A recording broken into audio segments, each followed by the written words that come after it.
over me.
Ladies and gentlemen, boys and girls of all ages, welcome to the Friday edition of the Paranormal Portal.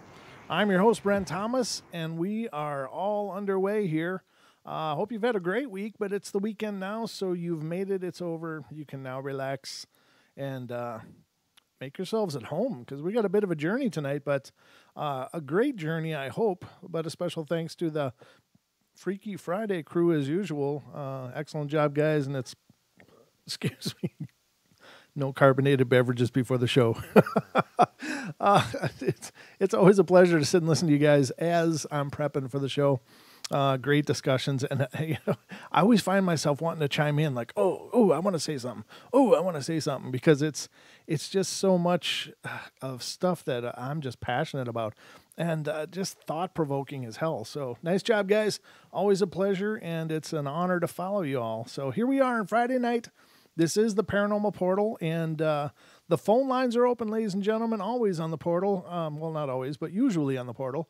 And they're especially open if I remember to check them, so I'll do my best tonight. But if you'd like to call in and be a part of the show, it's 213-233-3998. 213-233-3998, or you can call what is it? 833-TFR Live? I think that's it. I always forget that one. But if you're calling from abroad, from over across the pond anyway, the number is 44203-393-2871. 44203-393-2871. So we are always available. And if you have a story of your own that you'd like to share on the show, but don't really want to be on the horn, and it kind of freaks you out to do the whole public speaking thing, you can always email your stories to paranormalportalradio@gmail.com, and I'll be happy to read them on the air for you. Just let me know if you want to be identified or not. But some of the greatest events and moments on the show have been sharing your guys' accounts and encounters and experiences. So thank you to those of you who have, and if you are hearing the sound of my voice and have something to share, I'd love to bring it to the show. So thanks to you all. But our show tonight is going to be a cool one. It's one that I always really enjoy. Our guest tonight is a gentleman who has investigated all over the country, even such paranormal hotspots as Bobby Mackies. And I don't know if I'd be brave enough to set foot in the place, but he's been there, and he's done the legwork, and he's been gracious enough to come back to the show several times. But it's my great pleasure to reintroduce, I guess, Mr. Dan Pruett to the show. Welcome, brother. Hey, how's it going, guys? I think they're doing good, but I'm doing good for sure. I'm just going to speak for everybody tonight. How's everything in your world? Oh, not too bad. Been busy, but hopefully starting to calm down a little bit. Been all over the country, and well, from here to LA anyway. Well, that's a lot of it. I think LA is like most of it, isn't it? Yeah. That's been my second home for the last about a year and a half. I did some figuring at the end of the year, 2018, and spent half of the weekdays in the year in a hotel in Los Angeles. So it's puts it into perspective a little bit. Yeah, that's got to be a tough run, though. I mean, I'm sure you're always hopping and you're busy as hell, but still being away from home is a tough deal. But I'm glad you're home now. You are home now, right? Yeah, no, I'm at home in good old Boise here, so it's good. Yeah, well, I'm just in the north part of the same state, so we've got to get together and do some investigating sometime. I hope that we can find a case or something to investigate, because I would just love the opportunity to have a chance to work with you and to learn from you as well. You've been on the show several times, and you really bring a really unique, down to earth, but surprisingly, with your scientific background and stuff, you have an open mind. I mean, you're not opposed to possibility, which I find really refreshing. And in your visits on the show, I've oftentimes thought you would just, scoff at some things, but you're always like, yeah, that's possible if we're going to be totally scientific. So Yeah, exactly. how do you create this balance though, between the two worlds? Because usually the paranormal and the logical don't usually go hand in hand. Yeah, that's true. What we perceive to be logical, and just like what we perceive to be paranormal. I mean, at the end of the day, I believe it's not paranormal. It's just science we don't understand yet. And the balance comes out of necessity. Mm-hmm. You can't close your mind. Everything's possible. Right? There's a mathematical probability behind everything. Some things are just more probable than others. Until you can prove something doesn't exist or isn't, then and have it peer reviewed and have your data analyzed by someone else, then I don't see how you can keep a closed mind about anything. No, I think that's absolutely refreshing, and it's one of the reasons why I've loved having you back over and over and over. Because if somebody was coming at it from one idea or one paradigm, it would be really, it would be interesting, but how long can you revisit that? But when you have that openness and that willingness to explore ideas and probabilities and possibilities, it just makes it so much more dynamic. And I really respect that in what you do. Well, thank you. I appreciate that. Oh, for sure. So what have you been up to recently? Anything going on recently in the investigating world? Yeah, recently I've been testing out some new equipment. I picked up a magnetometer, a triple axis magnetometer. And since I travel a lot, I got it from Vernier, and it's Bluetooth. So I've got a special iOS device that I dedicate just to that, and it's got an app that connects to it. You can set the sample rates and tune it, and then it'll just log the data for as long as you have it on. And it's been pretty cool, because there's sometimes I believe that the magnetic field of a location, or the Earth's magnetic field and fluctuations in it, can cause paranormal manifestations, or they're related somehow. I don't know if it's directly a cause, but wanted to pick that up because it's good to measure that. It's good to kind of have an idea and data sets that are more wide than anything. Truth be told, I probably have more,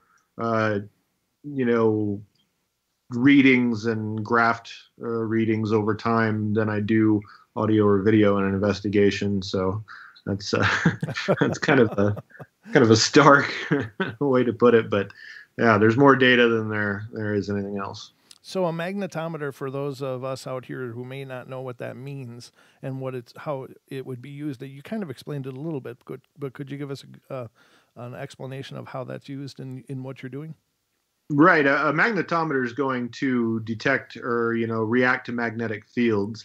And, your phone probably has a magnetometer in it. There's a handy app. Anyone who's got a relatively, within the last 2 or 3 years, smartphone, you'd be surprised how many different sensors there are in there, and how you can use those sensors with apps like Google's Science Journal. Brilliant, because you've got, barometer, you've got XYZ linear acceleration. So, you can, gravity, if gravity's being dorked around with, then that's going to show there. Sound pressure, luminosity. I mean, there's any number of things that are on board, and it's pretty handy. So the magnetometer is just kind of another another device to collect data. And one of these days, I'm absolutely convinced that I'm going to be going across data sets, and I'm going to figure out that this, manifestation or EVP or something happened while, magnetic field spiked over here and barometer went up. And, one of these days I'm going to correlate that data, and then we'll be able to just systematically rule things in and out based on our understanding of physics right now. That's really excellent. Now, with a magnetometer, let's say, for instance, I was to get one. Is there like a normal range that a magnetometer would read, and then an abnormal range that you wouldn't normally expect that would indicate some kind of anomaly acting on it, or how would that be referenced? Well, magnetic fields are very all over the place, and really the Earth has a magnetic field. It's not super strong. We don't have ferrous material, wrenches and stuff getting yanked out of our hands to the ground. Mm-hmm. So you can use the magnetometer to see the magnetic field that is local. Okay. If you will, and then really what you're looking for, with just about with any kind of data collection on an investigation, you want to get a baseline. You want to get some readings when no one's around. You want to change as little as possible in the environment. And then what you're looking for is, anomalies and shifting variable data points. And you're trying to find, why does this data change, right?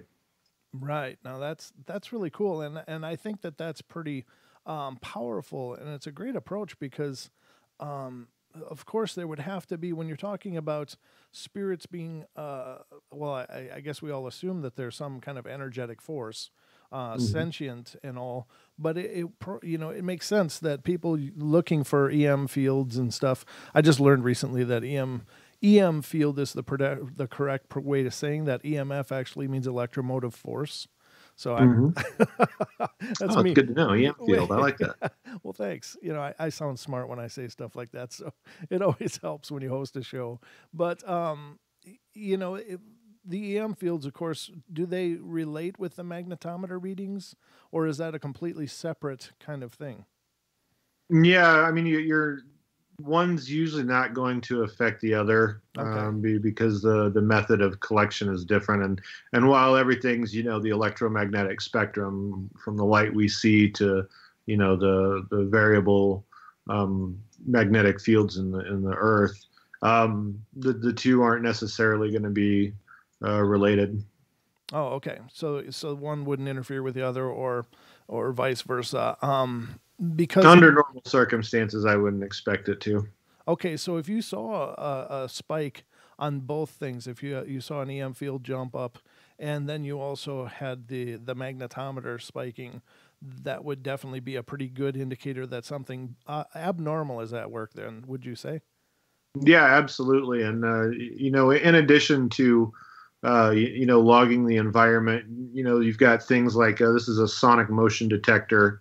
That's pretty handy. It's got a smaller range than something that might be hardwired, but it's very much, if you get fluctuations in magnetic and EMF and other types of environmental readings, you can pretty much guarantee something is physically manifesting. So if it's physically manifesting and infecting the environment or affecting the environment like that, then I would start looking for some kind of physical manifestation.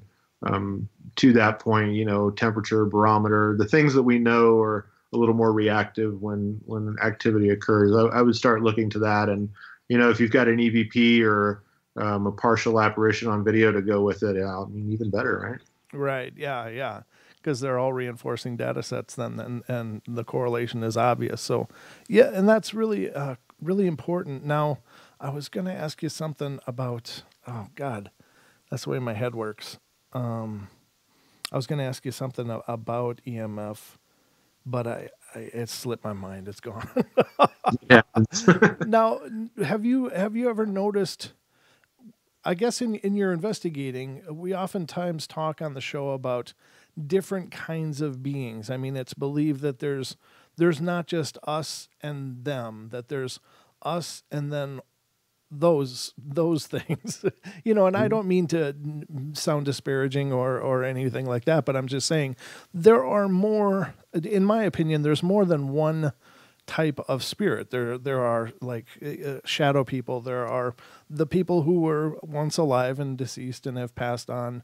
And then in that, there are the ones that haven't moved on and the ones that have. And then there's other things that seem to defy explanation in terms of they seem more like a conscious energy field than anything, but they haven't ever necessarily been human. And then there's things like what? I'm sorry. Like PK manifestations. Yeah, exactly. And then we, of course, everybody throws around the term demon. And have you ever seen distinctions in your investigation to try to quantify which is which, or have you had experience with different types you believe, or what has your research drawn you to?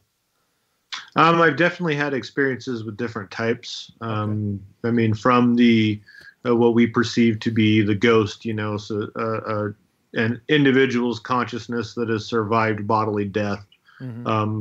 Definitely been around that. No stranger to it. I've had experiences like the email I shared about the experience in my apartment. Mm-hmm. Every fiber of my being is convinced that was some kind of. I feel like if I would have answered the door, I would have seen a black-eyed kid. Wow! And that's just what sticks out in my head. With shadows, I've seen shadows move on many occasions. I've never had what people like the real intense shadow person. Okay. Type beings. I've never experienced one of those. I'd be more than interested in that experience. However, and I'm kind of with you. I think the word demon gets tossed around pretty easily. And to me, doing what I do for a living, a demon is a background process in my Linux machine. So, I think it's. I think it's the way some people can convey the negative entity or a negative feeling with it. Again, I could totally be off. I'm totally open to being wrong.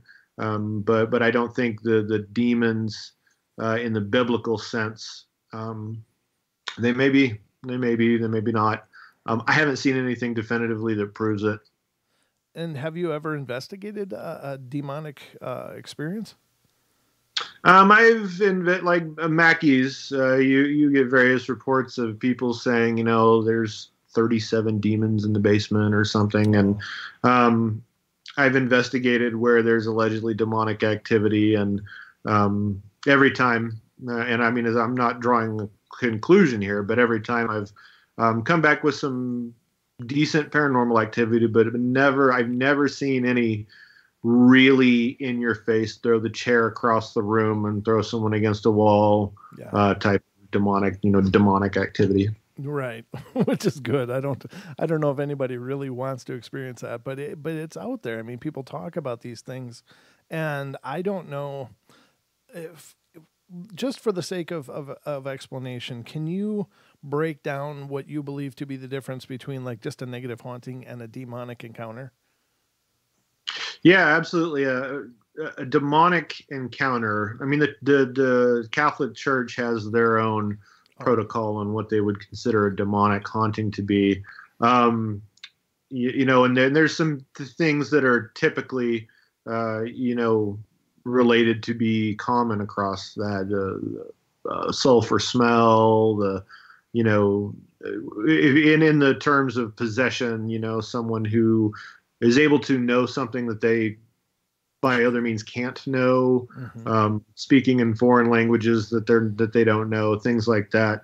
Now a negative entity haunting, definitely been witness to several of those, and what I've experienced is that they feel more territorial, and the EVPs that I've got from those types of hauntings are more territorial. Get away, go away.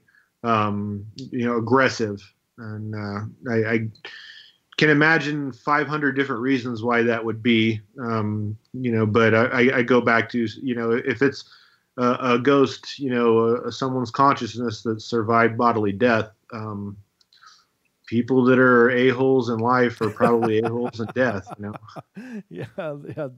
Death doesn't necessarily cleanse that away. That's for sure. And that's funny because the neat thing about doing a show like this is having the ability to talk to a lot of different people from a lot of different fields. We just had Jeffrey Seelman on, who's an exorcist and a spiritual teacher as well, and he said the same thing. He said, you want to know what happens when you die? Nothing. He said, you're the same person that you were in life. So if you're a good person in life, you're going to be a good person after life. And he said, if you're a jerk in life, you're going to be a jerk after you're dead, and so that's really interesting that congruency between, such different approaches and having the same, response to that. I think that's absolutely cool to me. Yeah, I mean, you take something like you were posting the other day, Robert Lanza's theory of biocentrism, and at the end of the day, it's our consciousness creates the physical around us, not the other way around. And I think that's a really forward way of looking at it, and the math and the physics behind it is starting to really pan out. And I think there was one part of that article that explained it like our bodies being receiving a cable signal. We're our bodies, the physical that we know is the TV, and there's a signal from somewhere in the universe coming into it. I think that's very fitting and very plausible for what we're doing. I do too, and in fact that whole article just had me so excited, and that's something that, it's one thing to know something on an intuitive level. Like I've always just believed that kind of thing. Like, we're just creating this. We are intricately involved in the creation of our experience. It's right.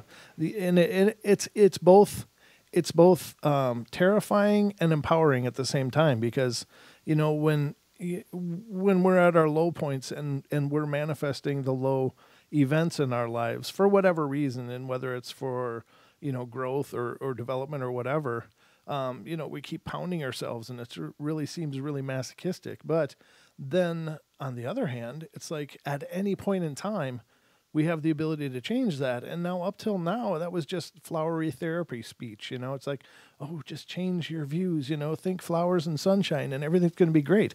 But it really is, and that's what I think is really cool. It's like, it really is going to be great if you believe it's going to be great. And so it's so empowering. And it takes away a feeling of being manipulated and being controlled, or, we can still choose to be controlled or manipulated, but at the end of the day, we only have ourselves to address with that. So I think that is just revolutionary thinking, and it's so exciting that those ideas are becoming more mainstream and that people are looking at them, reasonably and backing it with scientific thought. Yeah, the often dogmatic approach of most modern religion, I think, is being shown more as a method of control and more than anything. And I think we're going through a time now where people are clinging to that. Pick a religion. Right. I think the only ones that are really happy are the Satanists. Everyone else seems to have an agenda or a war to fight. Right. And I think that's collectively maybe everyone's starting to realize that it feels different, so that they are automatically uncomfortable because they don't know, and unfortunately that's the state of the world, in my opinion.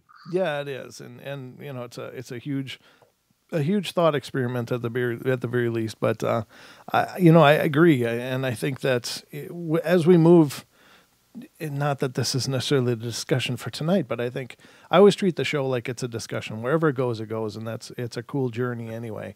But I mean, I'm just really excited that, we'll get to the point where people may understand that, and you think about the possibilities and potentials of ideas like that, and it's just incredible. It's amazing to me. So I love that, and it's cool that so many people are embracing these ideas. So we're about a minute and a half out of break, so we're going to be going through several things tonight, ladies and gentlemen, and Dan has a couple pieces of equipment that he's discussed, but he is also going to discuss proper usage of some different types of equipment that are commonly used in investigating, and we're going to go through those, and we're going to go through some of his experiences, and we're just going to keep the ball rolling here on the portal because that's what we do. But Dan, any wish list location that you really want to get a chance to investigate?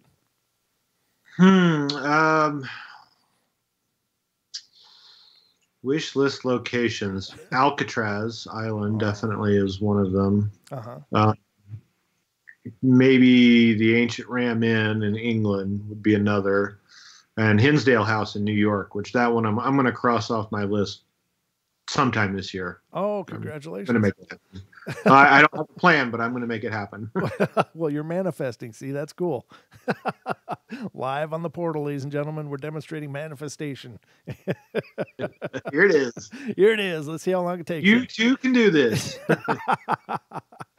So anyway, ladies and gentlemen, don't go away. We'll be back. But again, the phone lines are open tonight. So if you want to call in and you have a question for Dan or myself or something to add to the conversation, please feel free.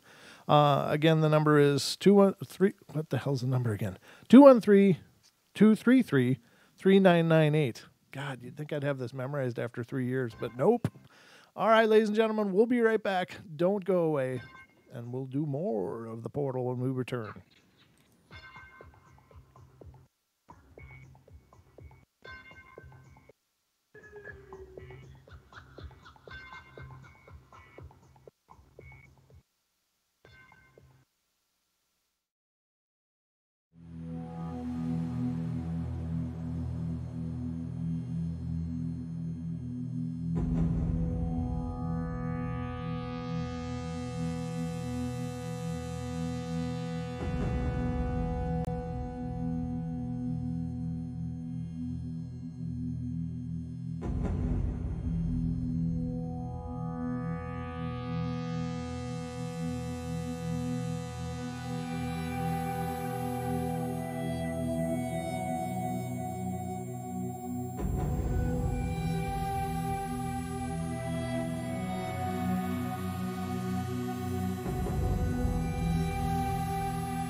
No fear.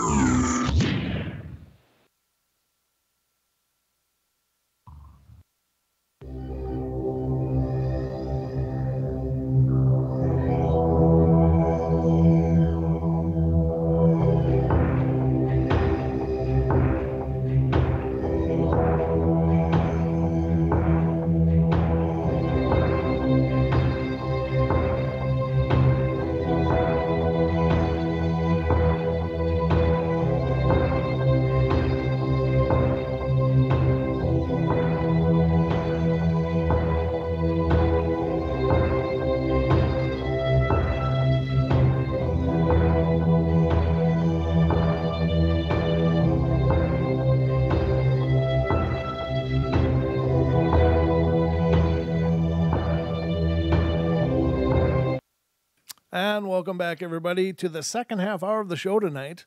You are watching or listening to the Paranormal Portal. And, of course, we are live on the World Network tonight. We're on TFR Live. We're on iHeart. Tune in and TalkStream Live, as well as streaming live on our YouTube channel for the Paranormal Portal. And you can find that at youtube.com/Paranormal Portal. And you can see the fun and excitement wherever you go. But if you want to be a part of the show but don't want to call in, you can certainly join one of our chat rooms. There's two of them going on. There is one over at tfrlive.com/chat where you can create your own username and profile, or profile, I guess, yeah, and join the conversation there. A bunch of wonderful people, as always, but there's also a chat going on in our YouTube channel on youtube.com/Paranormal Portal. So join the fun. And our special guest tonight, ladies and gentlemen, is Mr. Dan Pruett, who is our resident paranormal investigator. He's kind of the portal investigator, really. We're kind of laying claim to you, Dan. Yeah, I'm good with that. Oh, that's fantastic. And we do have a comment from one of our chatters. And the chatter was Dory, and she says, "Hi, son." Hey, Mom. So she's like, "Tell him I said hi." And she wanted to know if you're wearing clean socks. No, I'm just kidding. She knows I'm not. So, Dan, you've been on the show many times, and at the risk of being a little bit redundant, but we always have new listeners to the show. And of course, right now in our current times, paranormal is a really popular thing. I mean, you pretty much can't turn on a TV or a radio or YouTube without seeing something paranormal somewhere. And by paranormal, I mean cryptids, UFOs, or ghosts and spirits, etc. Of all of the shows that are out there, especially, like, let's discuss the TV shows. Is there any one of the shows out there that you think and I don't want to put you on the spot, or try to, but you know what I'm saying? Some of them seem like they're just out to, sensationalize it. And I think there's a lot of bad paranormal on TV. I find them all entertaining, but I don't necessarily believe that they're all using very good approaches sometimes. So is there any one show that you feel does the best job of representing paranormal research and doing it as well as they can for a national audience? You know what I really liked? It's not airing anymore, but Ghost Stalkers with Chad and I can't remember John his Tenney. name. Yeah, John Tenney. Yeah, John Tenney. I loved the way they did their shows, and their investigations. And they had someone who I'm very fond of his work, David Roundtree, and his work on portals.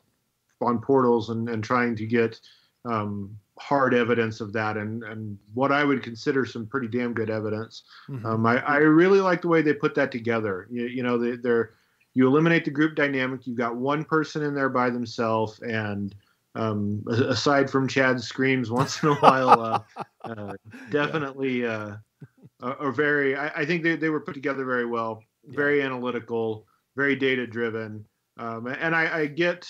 I totally understand where it's hard most of the time paranormal investigating is boring.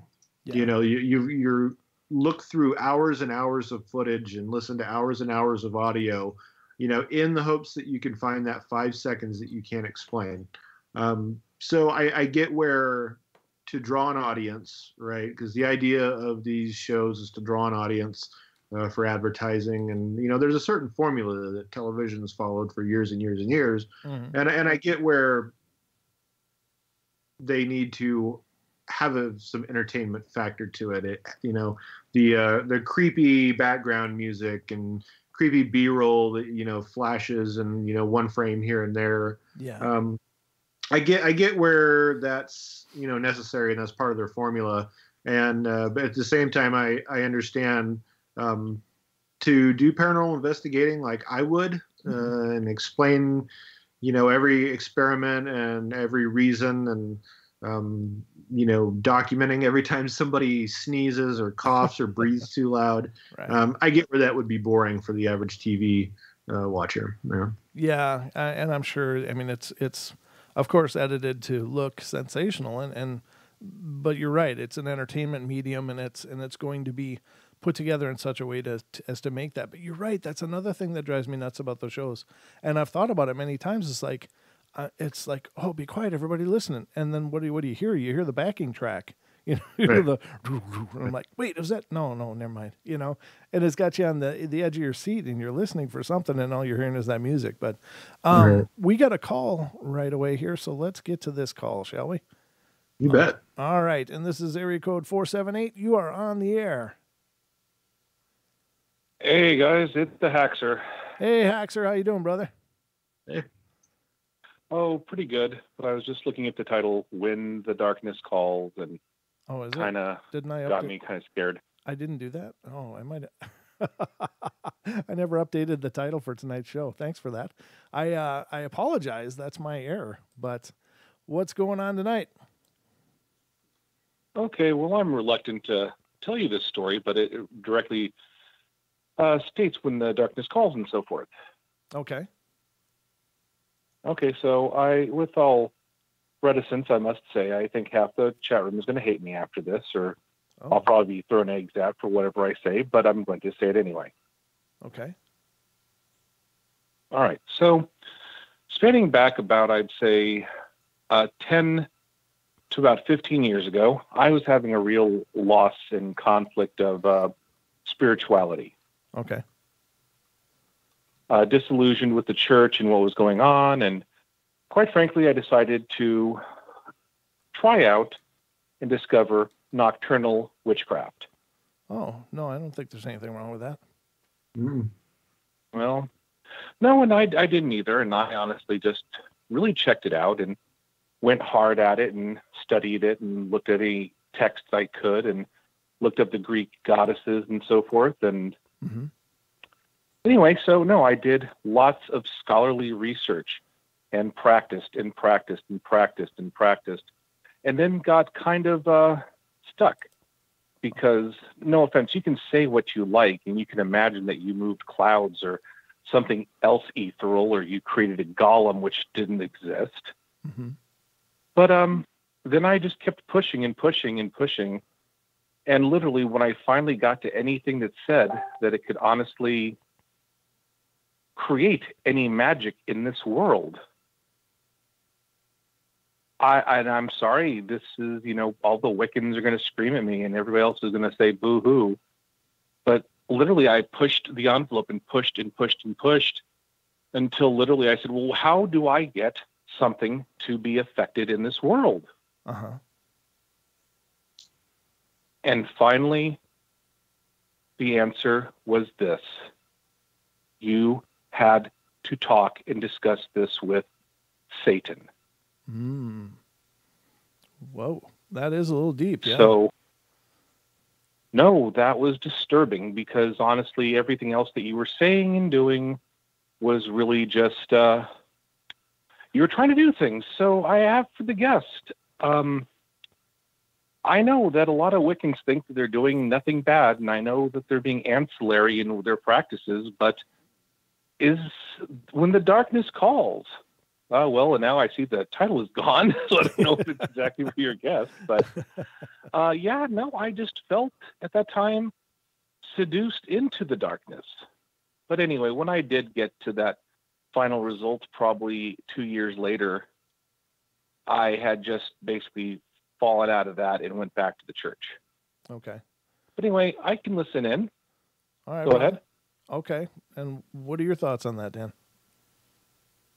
Definitely. I believe that, first off, if you feel like you're going to piss somebody off when you're sharing your opinion or your experience, just remember that sometimes people, when they get provoked into thinking, can have a negative reaction. So if you're pissing people off, you're provoking them into thought. And if they're genuinely secure in their beliefs, then what you have to say is not going to matter. So I would definitely advise, don't worry about someone getting pissed at you. I don't know a lot about witchcraft or paganism or any of kind of the alternative religions.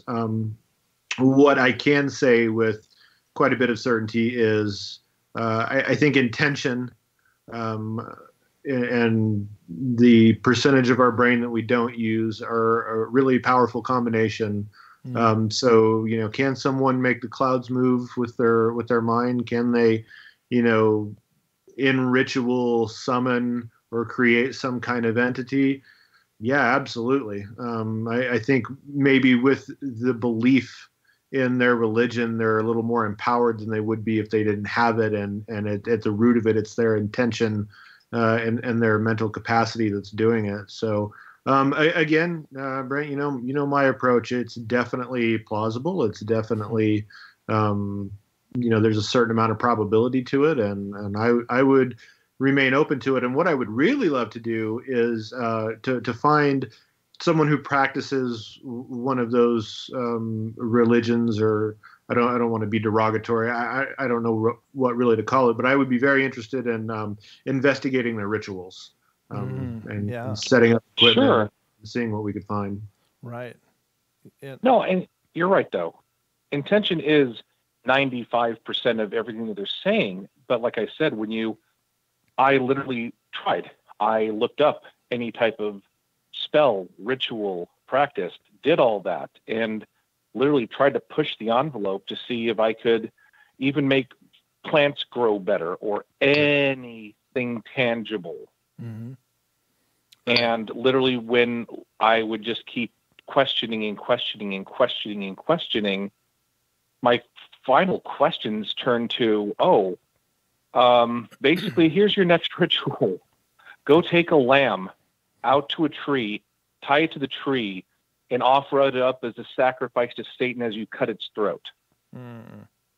Yeah, that's some pretty. And I don't know of anything darker than that. No, that's pretty dark. Well, I mean, I guess the darker version would be that it wasn't a lamb, but it was there are those that say that people are used in some sacrificial situations like that and have been historically. And I think that was a good place to, put the brakes on and decide to look elsewhere. But I would just say this, brother, and it's that I think here's how it occurs to me is that anytime we look outside of ourselves for ability or for a salvation or for change or for the power to change, then it's going to be a fruitless journey because you're asking something else to fill you up. And I think that the key for any of these things, and whether it's Wiccan, whether it's some other practice, whether it's shamanism, whatever,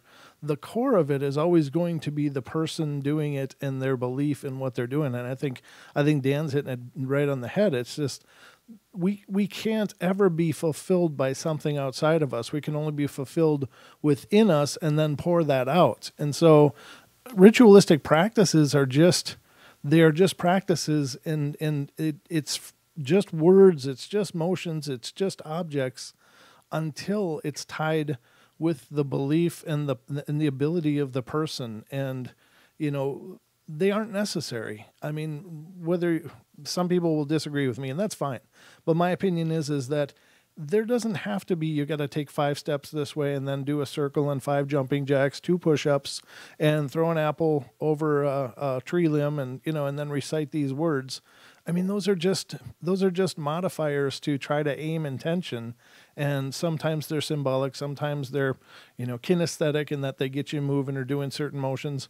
But it all comes from you. We are our own power sources, because and this is my belief, is that we are all imbued with this quote unquote divine spark, and you can define that however you want, but it is. We can create, and we will create, and we do create, and we already are creating. But if you look outside of yourself, you're never going to find it.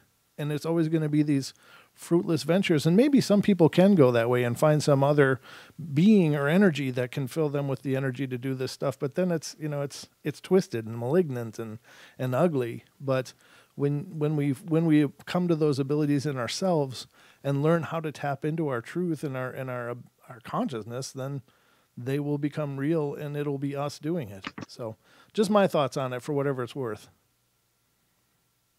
No, it makes sense. And don't worry, I do conjure up a lot of stuff, and usually they're cocktails for people. So don't worry, guys. Great show, and thanks for the call. All right, brother. Thanks so much Cheers. for calling in and being a part of the show. Yeah, that was a good. I think that was a good topic, and I know you just got off the phone, but one thing I might add before it escapes me is, you had an attempt after attempt after attempt to make this stuff happen. You couldn't prove to yourself or to anyone else that what you were trying works. You also did not prove that it doesn't work. So that kind of goes back to being purely logical with the numbers, being purely realistic with the numbers. Just because you can't prove something doesn't mean you can necessarily disprove it. Very good point. And we got another caller here. We just had one drop, but let's get to this next caller. And this is coming from area code 403. You're on the air. Seriously, up in Calgary. What's up, Brent? How you doing, bro? Hey, how are you doing? Good to hear from you. Yeah. Well, it's Wu-Tang in the house. But, I've told you this story already. I emailed it to you. You read it in one of your previous calls. And it was a serious poltergeist experience, whereas these things do feed off of your emotions. Yeah, please. And then we don't know how or why, right? Please reshare it for tonight's guest. Maybe he can add some more into it too.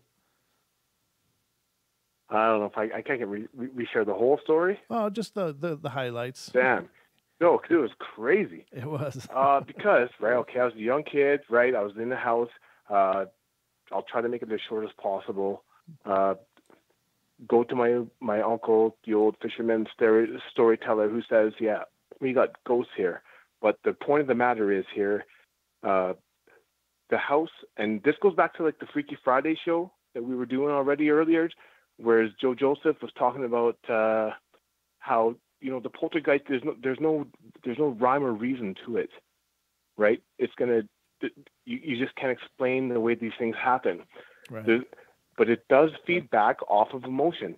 So, long and the short, we go to Uncle's house. I'm 15 years old. I'm 40 now. He said, "Yeah, there's a ghost in the house." I'm like, "Yeah, you're just kidding." He's like, "No, just be nice to it." So, we're down in this house. I'm down in the basement. Everybody goes out. I'm just chilling out, and I hear footsteps. Go upstairs, nothing there. Go back downstairs. There's footsteps again. So now I go to investigate all the rooms in the house. There's something here. No, nothing there. Go back downstairs. Just completely convince myself there's nothing there because I don't believe in ghosts. Who believes in ghosts? Mm-hmm. Do you believe in ghosts? Paranormal Portal? No. Oh, for sure. So go back. I'm like, hey. So there's footsteps again, and I grab a bat from downstairs. I'm like, hey, whoever in here wants something from me, bam! I got 6 doors. Every single door in that house shut straight, like down, like blam, like slammed. The freaky part of it is that down the street from this house is the cemetery that there's a book called Michelle Remembers. Now, anybody who's listening to me now, still following my voice, look up a book called Michelle Remembers. It's about a young girl that was involved in satanic cultist, all types of stuff. That cemetery is literally within eyesight of the house. So, I mean, these poltergeist things happen. So it's not like the spirit just, it doesn't come up on itself. It will reverberate off of your emotion. So does that make sense, the conversation we're having here, Britt? Yeah. Yeah, it did. So did you have a question for Dan? No, not really. Okay. Just wanted to reverberate that with the Paranormal Portal, because that's really, the Paranormal Portal is a very special place. Oh, thanks, brother. Right, where we can all Yep. get together and talk about these strange things that do happen. I mean, this thing happened to me like 30 years ago, and like I'm haunted by it. Right. You know what I mean? Uh-huh. Now, Dan, what are your thoughts on poltergeists? Well, the general consensus, I think, with people that have been investigating for quite a while is that a poltergeist tends to be associated with a person.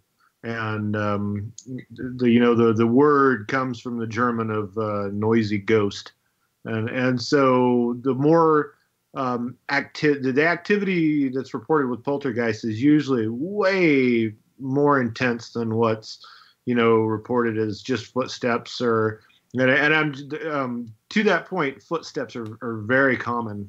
Anytime I've been in a hotspot, it starts with footsteps and then it gets crazier after that.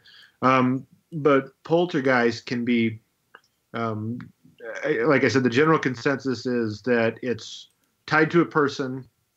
It's a product of an extreme emotion, usually negative, and that negative energy that's put off by a person creates its own entity. Mm-hmm. And I've experienced something like that in an old prison in Ohio. There were footsteps. There was 3 or 4 of us, and we were in the middle of a huge room. Audible footsteps, though, right? Audible footsteps. Like you hear them. Not only that, it was enough footsteps that tripped a sonic motion detector, and you'll never believe just when I actually saw the graphs of that, and knowing where the experiment was set up.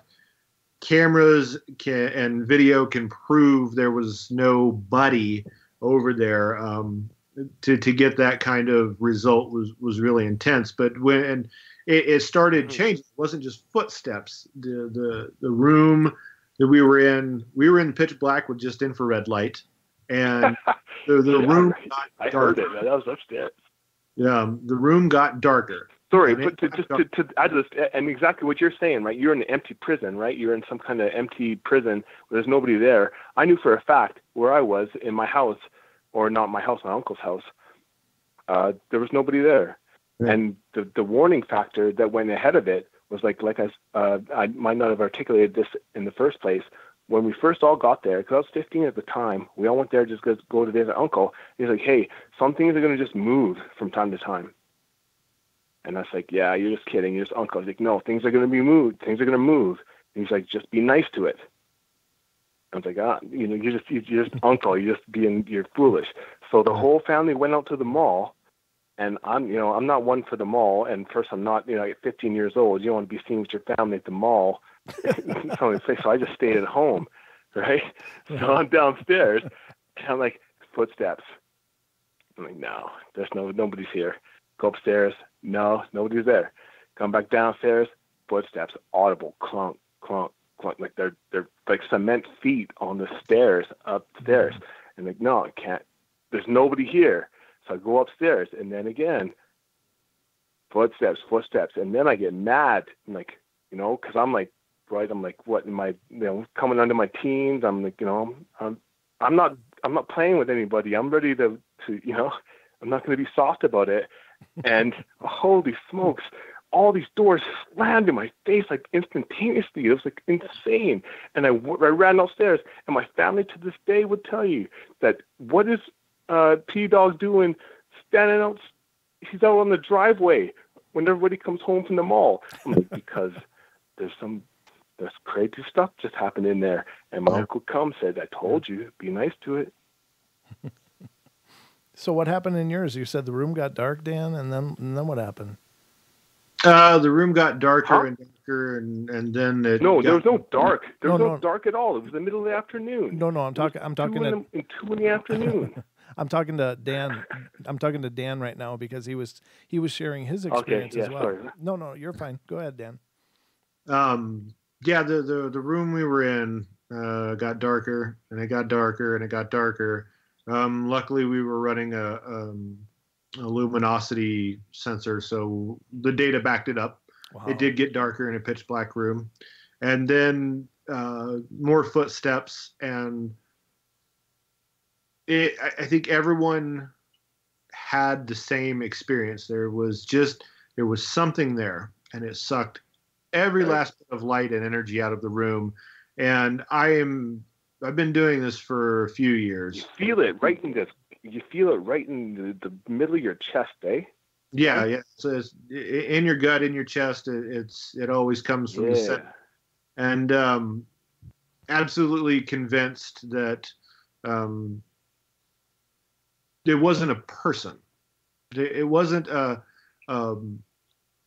somebody's consciousness and that survived bodily death. It was rage. It was anguish. It was sadness. It was all the negative feelings that had been in that prison for over 100 years, that finally just became its own entity and couldn't go on. All right, guys, stay on the phone line. Amazing. That's unbelievable. That's good. That's nice to hear that, at least.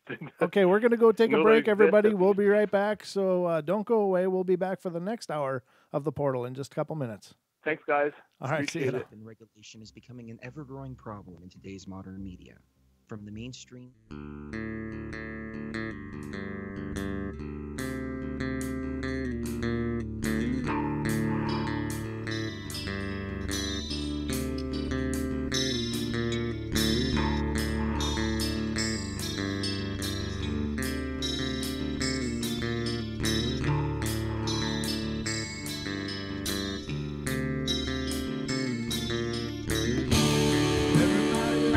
Play their games. Everybody loves to place their bets.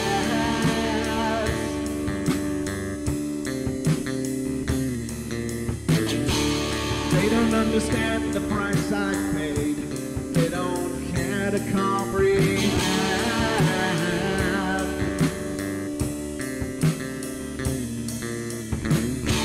Trace their lines upon my body, dripping scars across my heart.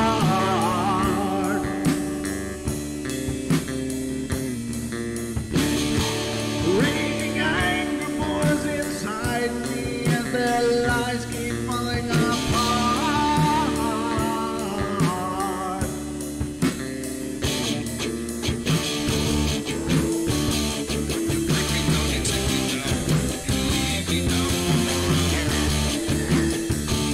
When I'm not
sure that you're well fed.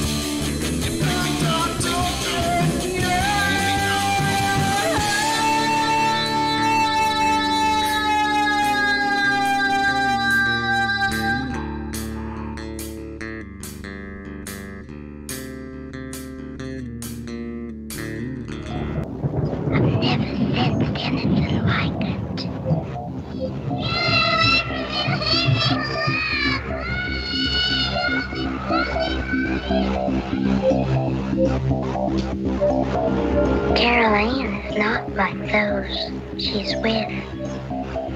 They're attracted to the one thing about her that's different from themselves. Her life force is very strong. It gives off its own illumination. It is a light that implies life and memory of love and home and earthly pleasures. Something they desperately desire, but can't have anymore. Right now, she's the closest thing to that. Poltergeist are usually associated with an individual. Hauntings seem to be connected with an area. A house, usually. Poltergeist disturbances are fairly short duration, perhaps a couple of months. Hauntings can go on for years.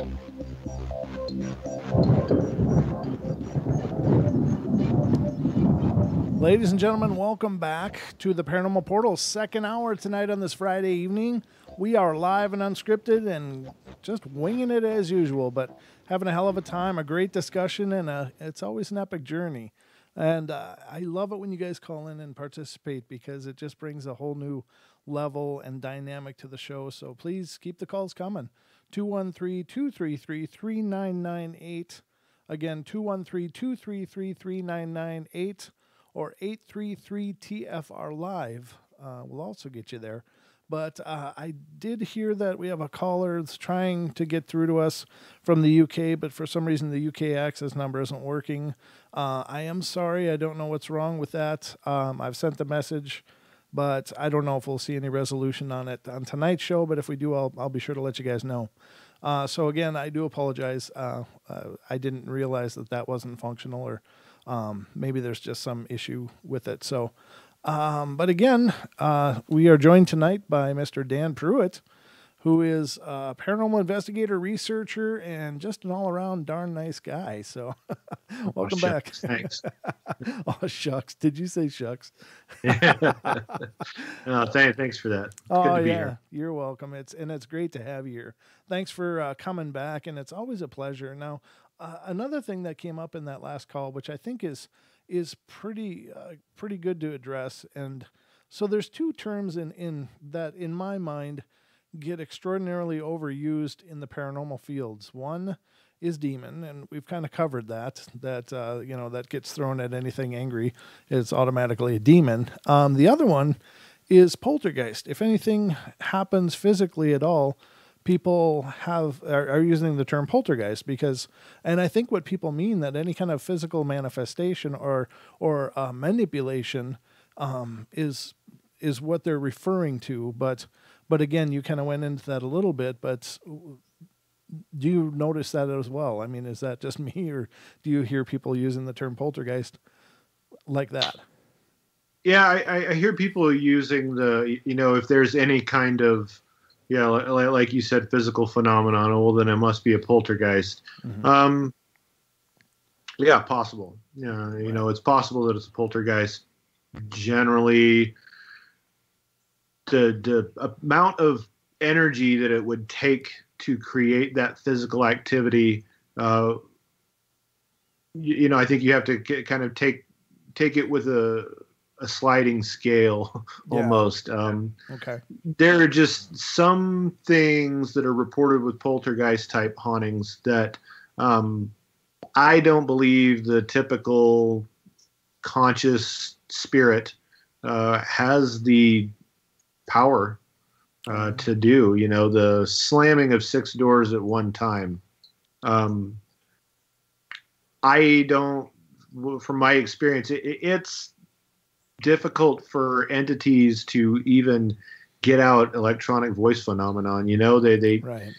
I believe they're trying to cross over, and that takes energy. And then when they do get over, you know, you get a whisper, you know, you get an answer, you get, you know, a partial apparition that just breezes through our space for a moment. Now with poltergeist type haunting, I've never investigated a poltergeist situation or anything like that, but the activity that's been reported and even documented, you know, in certain high profile cases, I think it would have to come from a living person, because, you know, it would need the vast amounts of bioelectricity and everything that we create. I don't think your, you know, average ghost, if you will, can really manipulate something like that. Now, maybe some can, and you know my caveat, I could always be wrong. Well, yeah. And I, you know, I do apologize. I don't mean to put you in the place of making authoritarian statements or authoritative statements on that. I'm just curious as to your impressions on it, because I know that you're well versed in so many parts of this field. But that's just one that jumps out to me. Now, what do you think is going on when they are manipulating physical pieces of equipment? I mean, how can that, I keep trying to jump around and understand what could be at work to cause that to happen. You know, I mean, is there, have you come to any conclusions in all your research? No conclusions. I've got some theories that I work on, and some, you know, that there's two theories of the source of EVP that I tend to model my experiments and investigations around. One is that it's EMF, you know, it's emerging into the audio spectrum, and when I say emerging, it's coming from somewhere. And that somewhere is, you know, some kind of doorway, portal. It's coming through like that. The other being stochastic resonance. Stochastic resonance is a proven phenomenon where a signal that's usually too weak to be detected with white noise, it can, you know, kind of hitch a ride on those signals and resonate and amplify itself to a certain extent. So, like I said, I base most of my audio experiments and EVP collection around those two. I have different setups for each, and you know, it's all about getting the data. And like I said, one day the data is gonna prove one way or the other. Now, when you have physical phenomenon that's occurring, you know, you have to, a broom's propped up against the wall. Right. You know, and I'm in a room doing an EVP session, trying to communicate, and that broom just falls to the floor. It's been still for hours. Sure. You know, was there possibly a tremor? Maybe. The wind, you know, hit the side of the building and move it just the right way, so, you know, the internal walls kind of move around. I don't know. It's possible. But for that kind, if that is something that's the byproduct of a haunting, just take a second to think about what we know of physics. What has to happen? Something has to physically manifest, right? And has to be able to materialize into something solid, right? As far as we know, to manipulate either the air around it or something within, you know, the broomstick itself, but something physically has to happen. And really, where does it come from? How does it happen? Right. Those are the questions that we need to answer. in order to get that. Yeah, because I mean, there's even cases of, for instance, people reporting they're in bed and suddenly they feel a weight come down on their bed. So it's like something is there that would appear or at least mimic mass, in that they can feel the depression form on the bed or see it in the chair, or they feel like they're being held down by something. And even some reports of like handprints, and hand-shaped bruising after, some of these really aggressive events happening. So, I mean, it really boggles the imagination that you're right. They must be manifesting some form of physicality, but right. Is it possible that, and this goes way into, what ifs or maybes or could it be, but I mean, as you say, everything's possible. And I know what that answer could be, but I'm just curious your take on this. Is it possible that these things are not necessarily what we understand as spirits at all? That could they just be this other form of life that maybe lives just a little out of phase to us, so as they aren't seen visibly, but they can mimic and they can, portray themselves as, and not all of them, but at least some of these instances where physical attacks are happening and people are showing or claiming to have witnessed these as far as depressions and handprints and being thrown around. Could it be something else? Yeah, absolutely. I mean, one of the things, my work with the Supernatural Inc. team, great group of guys, and we're bound and determined to try and figure out if there's a difference between the conventional, well-known type of haunting and if it's a completely different phenomenon and completely different activity from some other dimension, right. Parallel reality or something like that. And that's, those guys are just as crazy about the data as I am. And KD, one of the guys, he and I think so much alike, and we're convinced that sometime we're going to figure out how to open a portal. That my personal belief is that there are just several dimensions happening in space at one time. Right. And, yeah, I agree. The things, it might not be dead people, it might be some other being, some other type of entity that's been around as long as we are. Maybe it's a native, to this planet. Maybe it's not. Maybe it's, maybe it cracks a door open from, all the way across the universe and comes over when it feels like and leaves. Maybe it's all manifested by us. Wow. Maybe we're the ghosts and we don't know it. Wow. Now that's deep. That's really like, that's like Hugh Prather kind of deep there. You're getting into some awesome ideas though, but I love that about this is that, you have to have that dynamic approach, or at least accept possibilities or eventualities or things that could be, because when you're dealing with an unknown, one of my biggest pet peeves is when people talk like experts. Like, well, I'm an expert at this or I'm an expert at that. It's like, if you're dealing with the paranormal, there's no such thing as an expert, because this is the one field of study that doesn't lend itself to traditional study.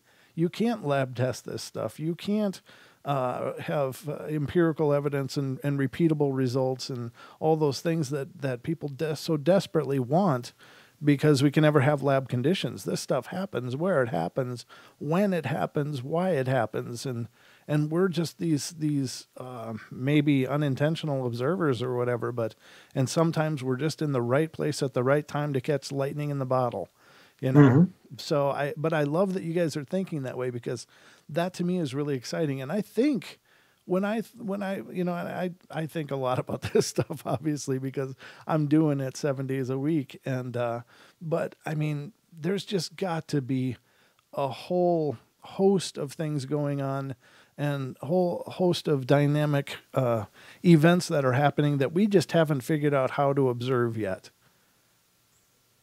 Right. I don't know if you saw on Facebook a few weeks ago, I found a video. It looks like it's been around for a while, but it was, I'm wanting to say it was Penn State. They have a nuclear reactor, and they filmed them bringing this nuclear reactor, pulling the control rods, letting it get to, to the point where it started to radiate. And they removed the control rods and got it up to a megawatt. Mm-hmm. And it was intense to watch. And there were points where, and I'm going to surely butcher the technical part of what was happening, but there was some kind of, in the decay, there was some kind of particle that camera just didn't know how to interpret.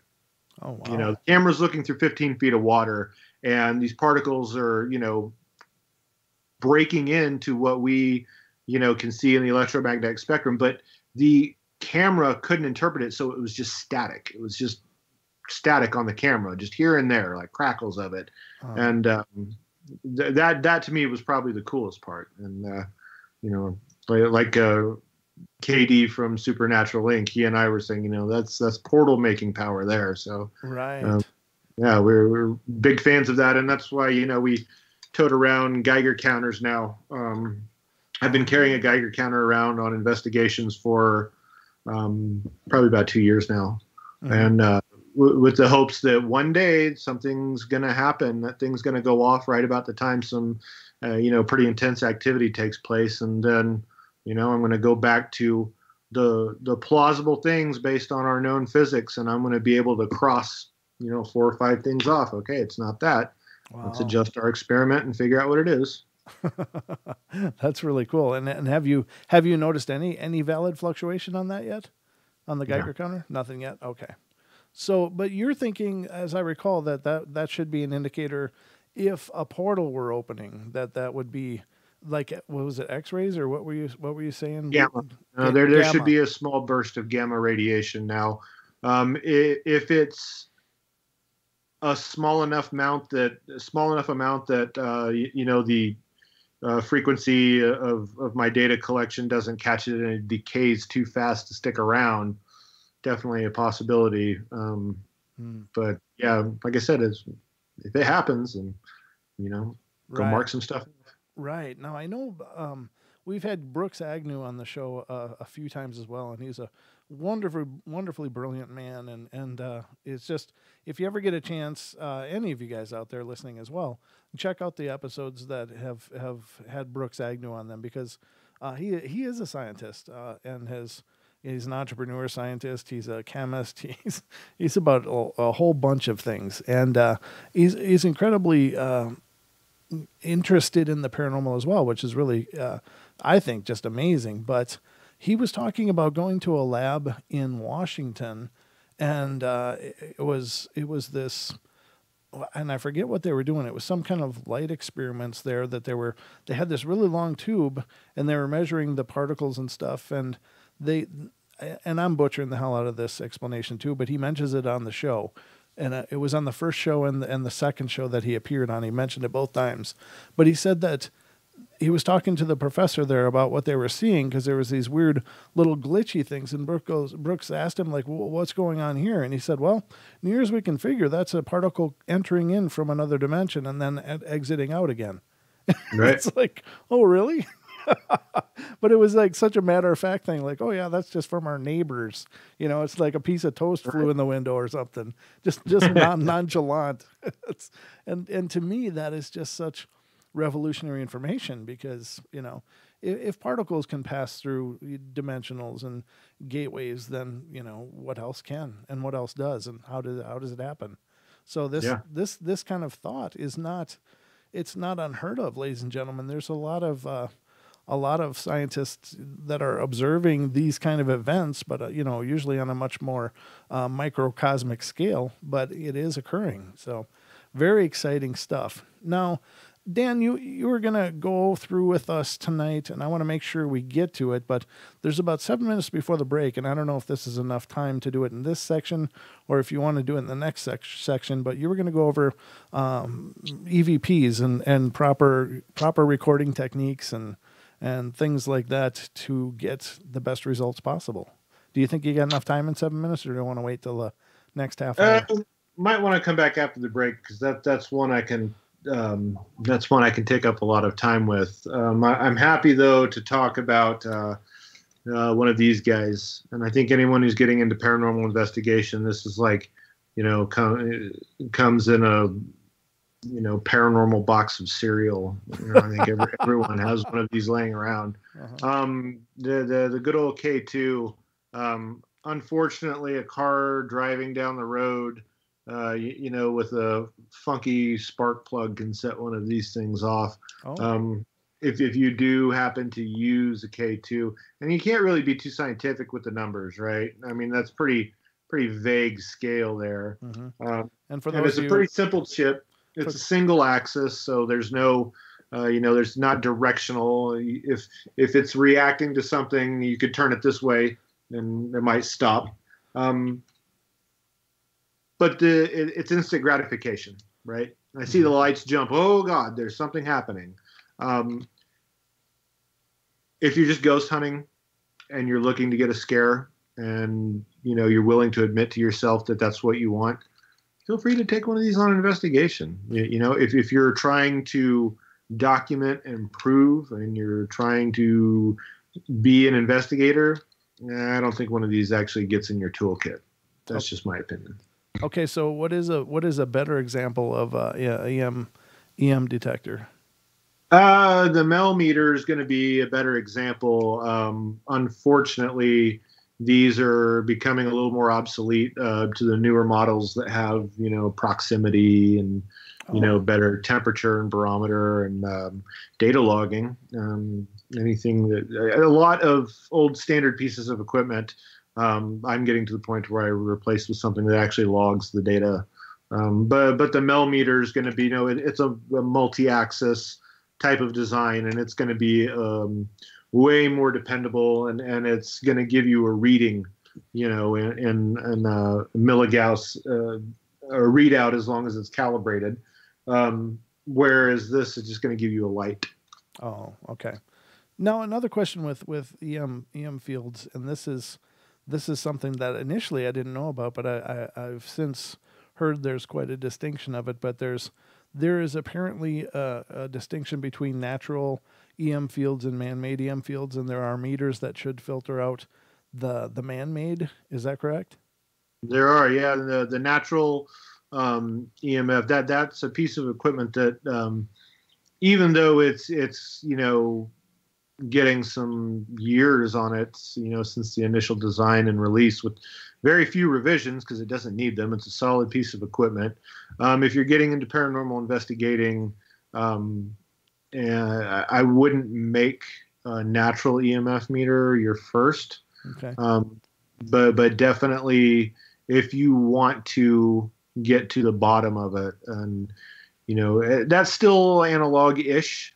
In its display method too, but if you're wanting to seriously get into investigating and really dive into frequency analysis, that's a tool that you're going to want. Okay, and what's your thoughts? Somebody just in the chat just said REM pod is the best. That's Lewis, but I'm curious what your take is on things like REM pod. It's funny because I've had experiences with REM pods where they were right on.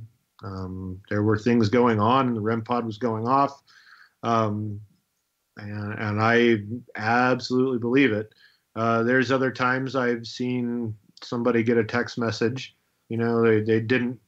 I subsequently griped them out for not having their phone on airplane mode on an investigation. Sure. But they got a text message, and I saw the REM pod go off at the same time. So it kind of makes you cock your head a little bit. I wonder. Yeah. Okay, so they're not necessarily the most reliable tool, but all of these tools still, ladies and gentlemen, shouldn't be relied on in and of themselves. But it's all about having different modalities to corroborate data, and I think that's one good takeaway from tonight's episode from Dan is that you don't rely on one piece of equipment. One piece is not going to, be the deal. Now, Dan, in terms of classic kind of paranormal equipment, what do you think about things like the old days? People used compasses and stuff and carried them around. Is there validity to that approach as well? Well, I mean, we're using things like magnetometers to try and detect anomalies like a compass would. Okay. So it's the same kind of field and same kind of approach then. Okay. Yeah, you're looking for the anomaly, not necessarily the constant. Okay. All right, I gotcha. And that's good to know. I mean, I think that there is merit to those old methods as well, and it can be done on a budget. I guess is my point, that it would be real easy to break the bank if you wanted to get into investigating or ghost hunting. And, there's a lot of people making a lot of money on this stuff, but those, you can still use much more everyday items to get results. Maybe they wouldn't be lab certifiable kind of results, but should give you an indication. Would you agree with that, Dan? Yeah, absolutely. And there's, there are things like the Arduino or the Raspberry Pi. I'm a huge fan of the Raspberry Pi, and you can, order sensors and build your own. There's people who are sharing code every day. Oh, cool. To build EMF detectors, to build, infrared motion detectors, and you can find. You can pick up a Raspberry Pi for $25, $30. You can pick up the sensors for $2 or $3 each, and put it together yourself, experiment with it, and you don't have to spend hundreds of thousands of dollars. All right, ladies and gentlemen, we're going to take our last break of the night, and then we'll come back and learn a little more about EVPs. Don't go away.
welcome back, ladies and gentlemen, to the last half hour of our show. And I've been doing the show for just about 3 years now, and I can tell you that I never get used to the fact how fast they go by. It's just amazingly quick. But joining us tonight, ladies and gentlemen, is Paranormal Investigator and Researcher, Mr. Dan Pruett, and he's joining us here live on this fine Friday evening. It is the 18th, so this is not a recording. This is live as it's happening, but the call board is open, 213-233-3998. Again, 213-233-3998. If you have a question for our guest, please feel free to call in and we'll get you on, and you can ask Dan whatever it is you want, as long as it's appropriate. So, welcome back to the show, brother. And Hey.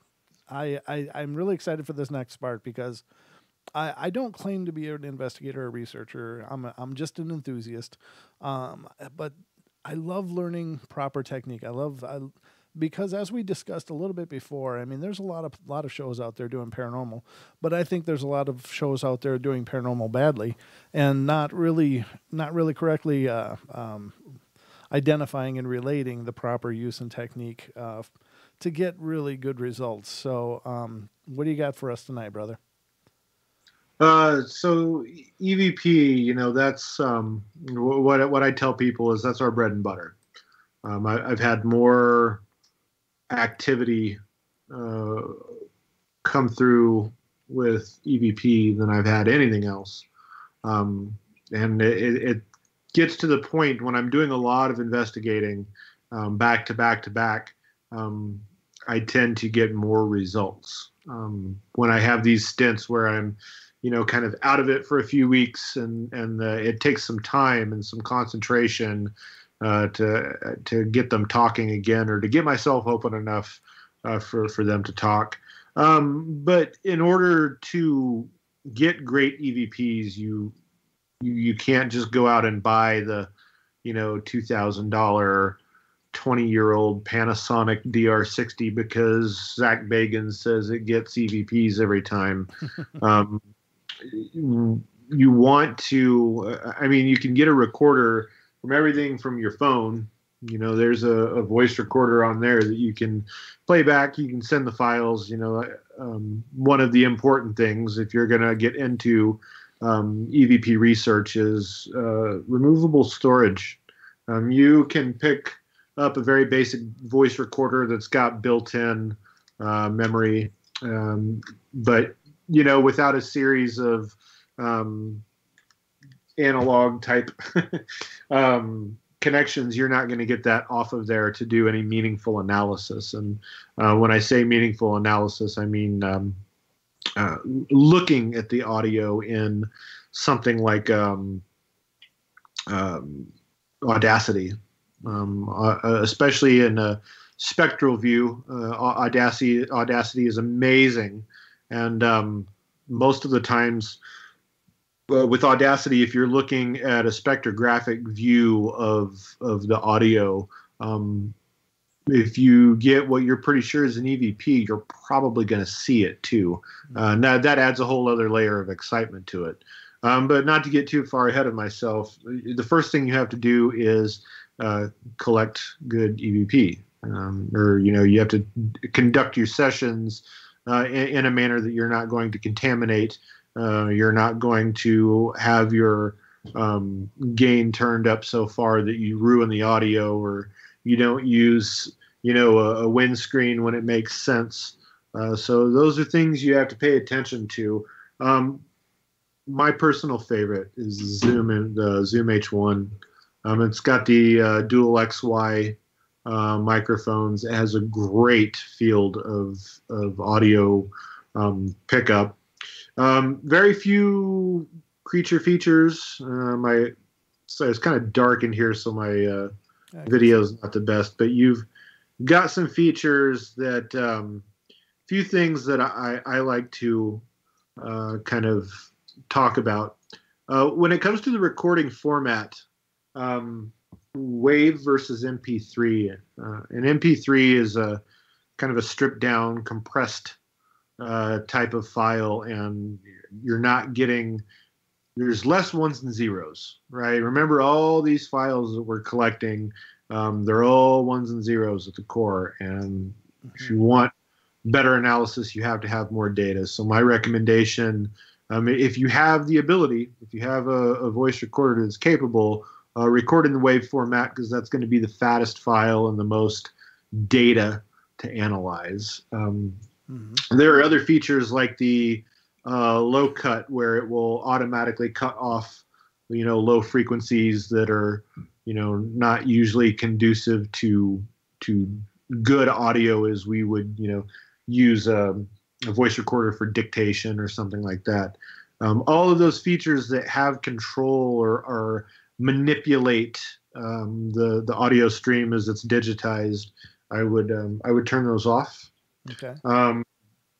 You have other things like auto level, anything that's going to dynamically take care of the audio to make it sound better. You want to turn that stuff off. If I have that stuff on and say, I get part of an EVP that just washes out in frequency, and I've had, the low cut turned on, I'm probably going to be kicking myself because I don't have that extra data, you've turned it off.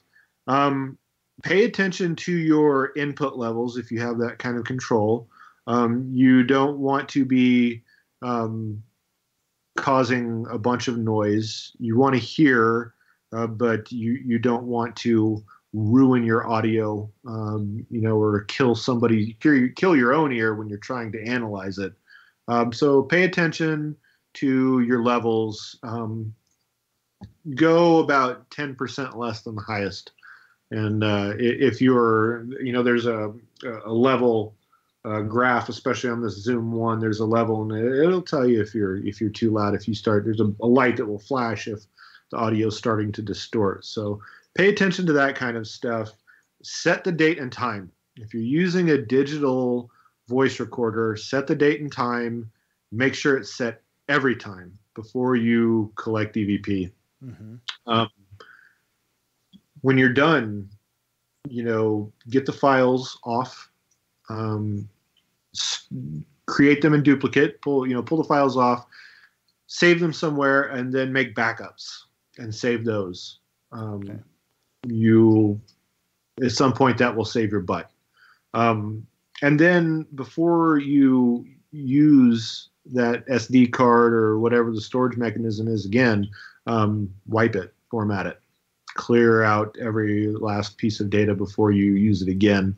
Not that there's any chance of, bleed through or anything like with tape and the whole chemical process there, but just so you don't confuse yourself. Now the files will be date and time stamped because they are little miniature computers in there, and as long as you've set the time, you should be able to, go back in your head or your calendar and say, oh, it was, November 16th, 2017. Okay, I was here, here, or here. So I mean, that's just kind of setting up. Now, especially this Zoom is really popular among paranormal investigators. Some of the old guys really don't care for it because they can't hold it.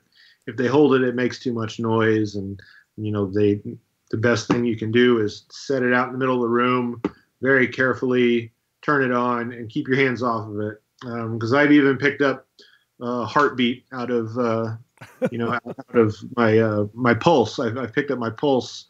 That thing's so damn sensitive. Wow. Like, what's that thumping? Oh my God. Oh, that's my pulse. Okay. Well, you're still alive anyway. That's good.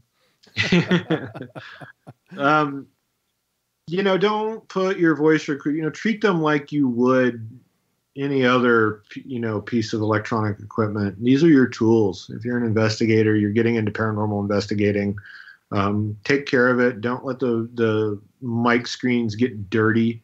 And when you're conducting an EVP session, I generally tell people, when I'm giving instruction, if you will, you want to start the track.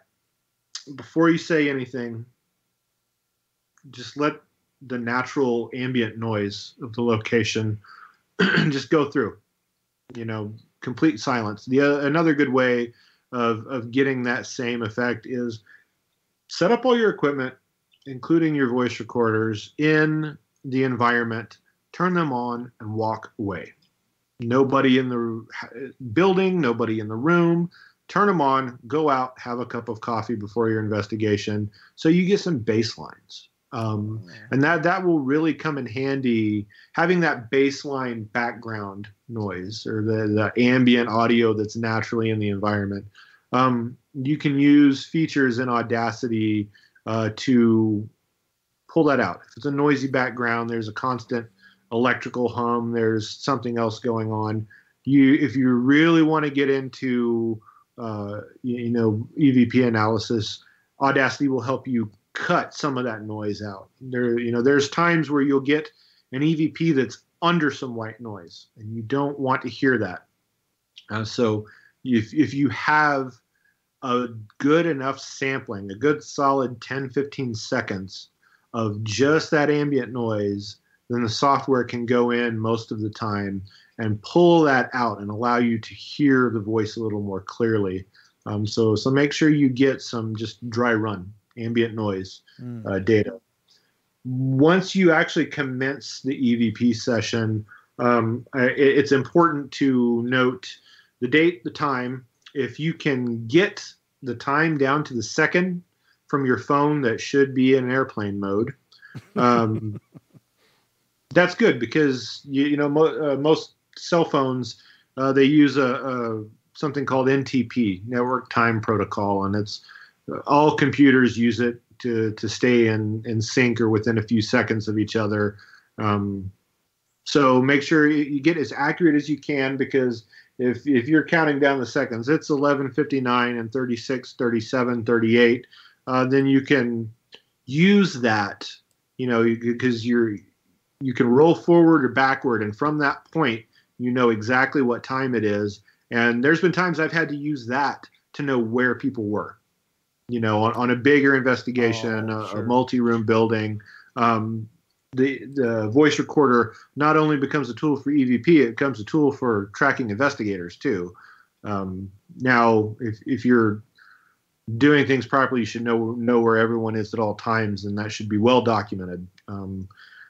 I think the biggest mistake I won't call it a mistake. The biggest thing I wouldn't do on an investigation is not tag or say something. You've heard the guys on the paranormal shows, tag, so-and-so was coughing. Mm-hmm. Tag, I just heard a dog barking outside.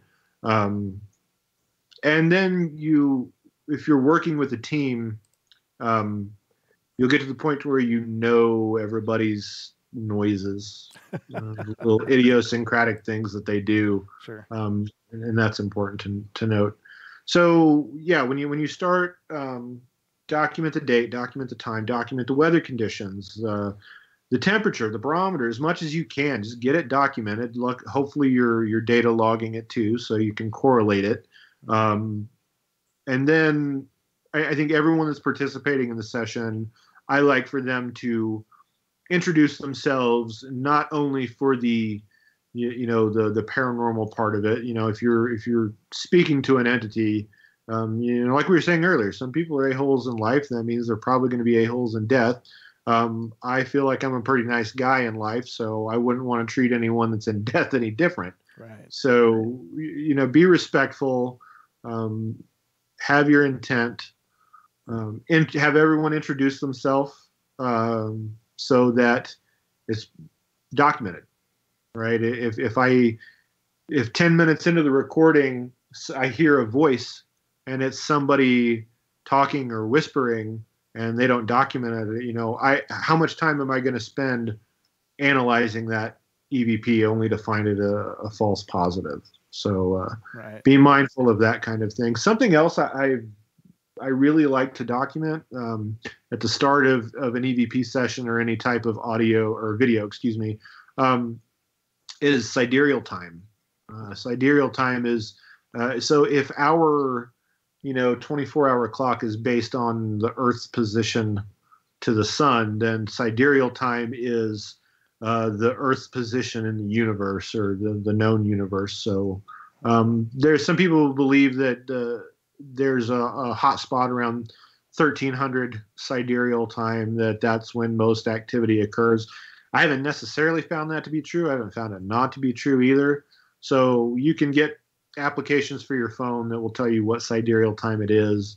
And just another data point. There was a really cool open study that was going on for paranormal investigators to track sidereal time in their EVP sessions and then upload their analysis and their audio to a site. And so this kind of volunteer group could do more research on how paranormal activity might be impacted by sidereal time. Wow. So we talked about the type of equipment, how to set it up. Take practice runs. If you get a new voice recorder, don't wait till your big investigation to start using it. Yeah, good point.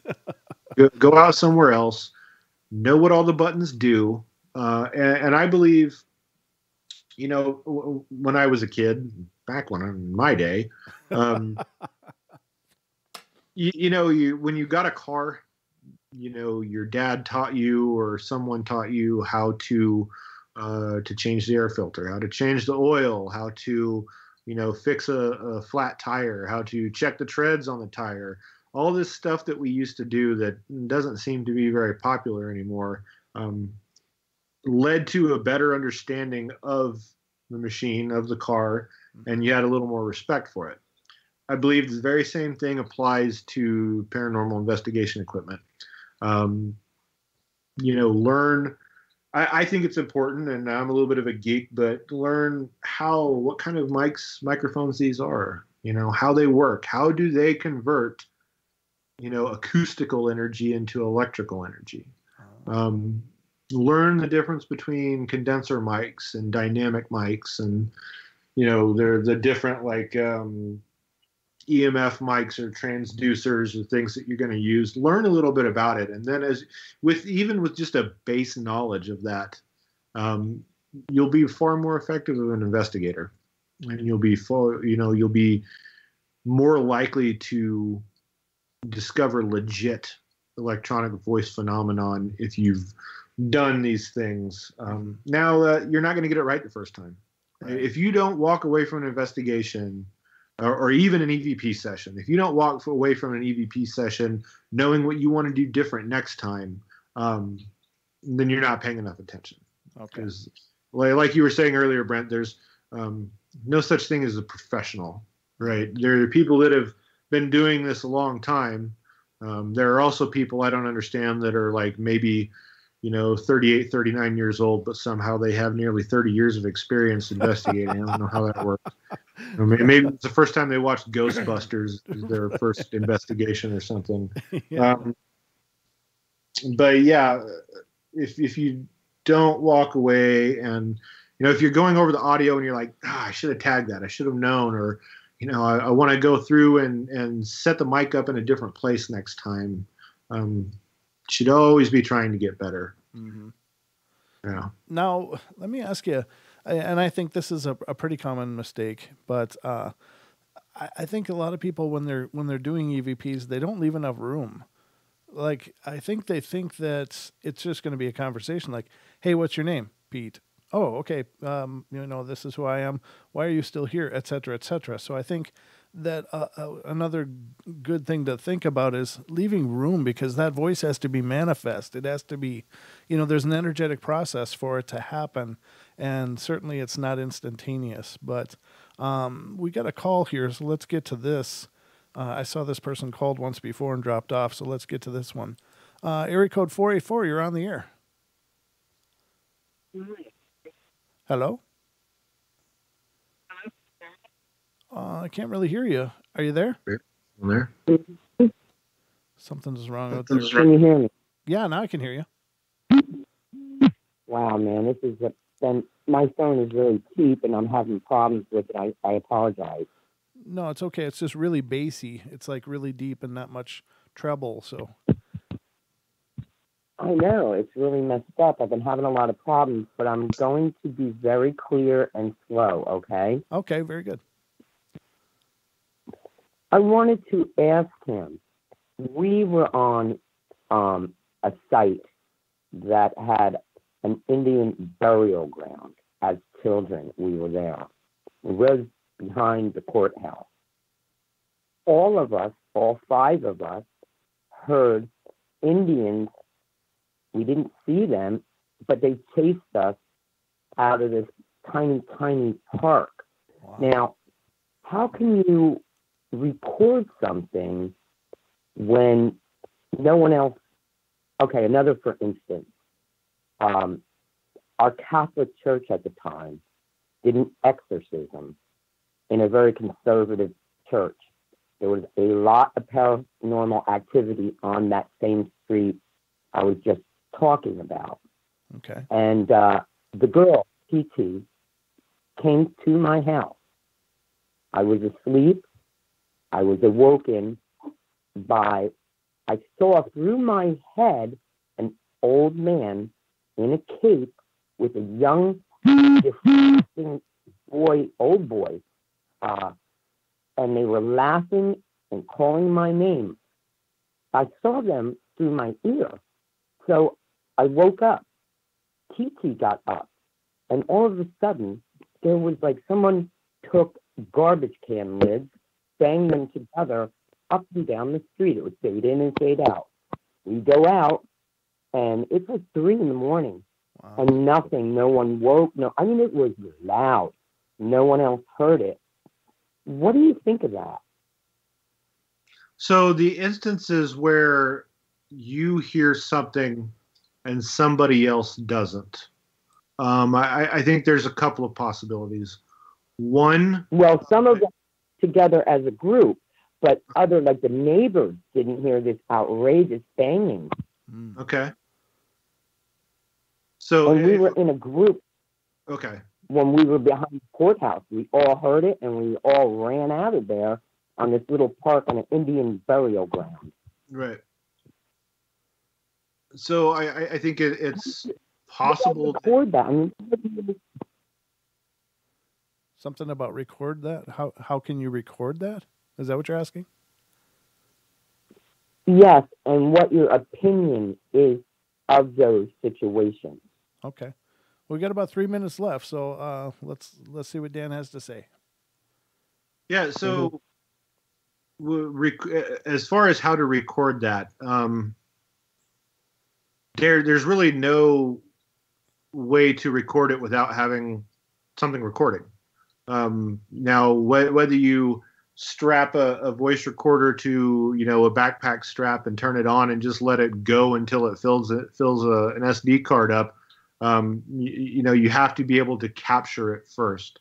If it's something that happens with enough frequency, I would advise just that. Let it record everything. The kick in the butt is that you're going to have to listen to all of that to analyze it if you're really looking for that noise. Now, as far as having a group dynamic like that, 5 people are together, they hear the same thing, some loud trash can together, but nobody else in the neighborhood did. I think you need to be open to the fact that could have been projected in your mind. The noise happened in your mind, and the same thing happens, right? When I hear a sound, I'm not hearing the sound. I'm hearing what my brain interprets the sound to be. So there's it might be kind of like a group mediumship type thing, and everyone was just open enough to hear it at the time. Very cool. Yeah. Okay. A quick question: outer body experience, like near death, but you're not near death, and you go through a tunnel, and someone talks to you and says something. And it's a pop sound when it pops you out. What is that all about? That's been reported with out-of-body experiences and that kind of thing. And it's funny when you hear these near-death experiences, there's almost always something about a tunnel. And that, that kind of gives credence to portals and wormholes that you could be traversing through that. Now, we were talking earlier about, Robert Lanz's theory of biocentrism and the fact that, our bodies are like cable boxes and the signal comes from the universe and 10 seconds. Yeah. And when this is just how we are. So I think you have to keep that in mind and just keep on it, keep investigating. If it doesn't feel right, keep investigating. All right, guys, that's all the time we have for tonight. Ladies and gentlemen, thank you for joining us and being a part of the portal. Dan, thank you so much for being here, brother. I'll be talking to you again real soon, but stick around for Nikki Colombo coming up next, and tomorrow night, Linda Godfrey joins us on the portal. Love you all. Be good, be kind, be nice. Thanks, everyone. Take care, everybody. Thank you. Love it. All right, good night. Truth Frequency Radio is your number one. Whoa. I got to get this all closed up. All right, guys. Love you all on YouTube. You guys take care, and we'll talk to you soon.